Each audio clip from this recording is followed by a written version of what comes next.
Welcome to my YouTube channel. Today we are talking about Cleveland Clips Incorporation, ticker symbol CLF, listed on the NYSE American. Cleveland Clips is a major steel producer focused on automotive infrastructure and manufacturing industries across North America. The company is working on expanding its steel operations and strengthening long-term industrial demand. Looking at the chart, CLF is showing short-term upward momentum with buyers gaining control near recent support levels. If the positive trend continues, the stock could remain active for traders and investors. Watching the steel sector closely.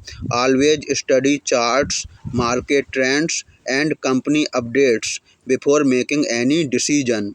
This video is only for educational and informational purposes. Please do your own research before making any decision related to the stock market.